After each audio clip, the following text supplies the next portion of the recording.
Hello students, कैसे हैं आप लोग। हम कंप्यूटर की मेमोरी डिस्कस कर रहे थे जहाँ पे हमने प्राइमरी मेमोरी और सेकेंडरी मेमोरी को डिटेल में डिस्कस कर लिया है। फिलहाल हम सेकेंडरी मेमोरी के टाइप करेंगे, बट अभी हमने सेकेंडरी मेमोरी समझ ली है कि क्या होती है।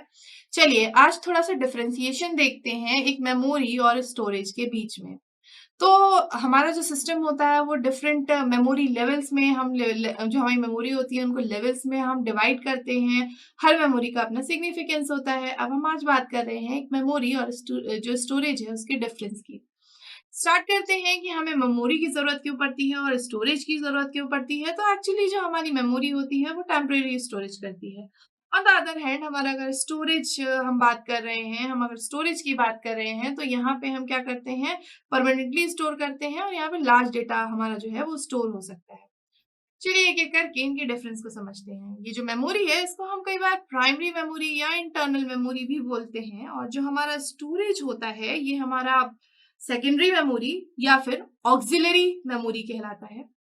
अगर हम सेकेंड डिफरेंस की बात करते हैं तो जो मेमोरी है वो सीपीयू डायरेक्टली एक्सेस करता है। जैसा हम देखते आए हैं कि हमारा जो सीपीयू है अगर उसे कोई डेटा प्रोसेस करना है तो मेमोरी को वो डायरेक्टली एक्सेस कर सकता है। यहाँ पे जो भी डेटा इंस्ट्रक्शन जो भी लिखा होगा वो डायरेक्टली एक्सेस कर लेगा और एग्जीक्यूट कर लेगा।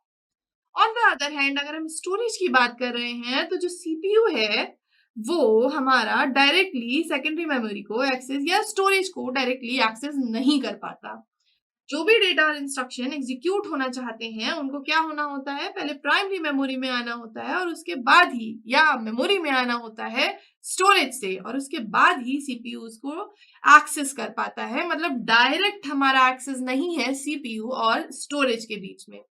अगर हम बात करें मेमोरी की तो जो मेमोरी होती है वो सेमी कंडक्टर इंटीग्रेटेड सर्किट या चिप्स से मिलके बनी होती है। ऑन द अदर हैंड अगर हम स्टोरेज की बात कर रहे हैं तो जो हमारा स्टोरेज है वो हमारा मैग्नेटिक डिस्क, ऑप्टिकल डिस्क और ये सारी चीजें होती हैं और इसमें हम अपना डेटा स्टोर करते हैं। बात करते हैं मेमोरी में, तो मेमोरी में हमारा जो डेटा होता है टेम्परेरीली स्टोर होता है। मतलब एक बार लाइट गई, डेटा वैनिश, डेटा नहीं मिलेगा ऑन करने पे। ऑन द अदर हैंड जो स्टोरेज होता है वहां पर डेटा परमानेंटली स्टोर रहता है। इसका मतलब है इंटेंशनली डिलीट करना पड़ता है, अपने आप डिलीट नहीं होता कि लाइट जाने से हमारा डेटा भी चला जाए।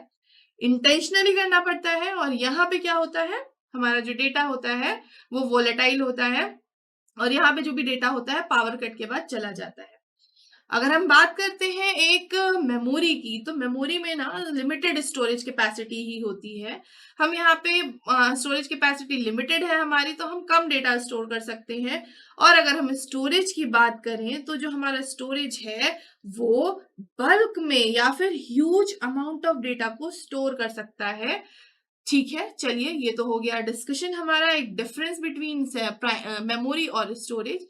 अब देखते हैं कुछ एग्जाम्पल्स हमारे मेमोरी के। तो अगर कुछ एग्जाम्पल्स की बात करते हैं तो हमारा रैम है, यहाँ पे हमारे पास रोम आते हैं, कैश मेमोरी, पी रोम, ई रोम, ये सारी चीजें आती हैं। और अगर हम बात करते हैं हमारे स्टोरेज की, तो स्टोरेज में हमारे पास होते हैं मैग्नेटिक टेप, हमारे पास है मैग्नेटिक डिस्क और हमारे पास होते हैं ऑप्टिकल डिस्क या फिर ऑप्टिकल स्टोरेज। और भी बहुत सारे होते हैं। सिलेबस में आपको मैग्नेटिक डिस्क, मैग्नेटिक टेप और हमारी जो भी ऑप्टिकल डिस्क हैं वो होती हैं।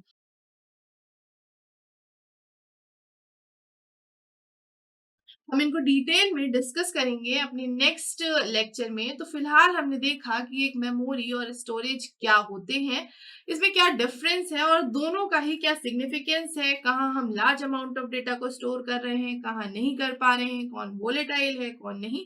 और उस बेसिस पे हमने कुछ डिफरेंस देखा एक मेमोरी और स्टोरेज के बीच।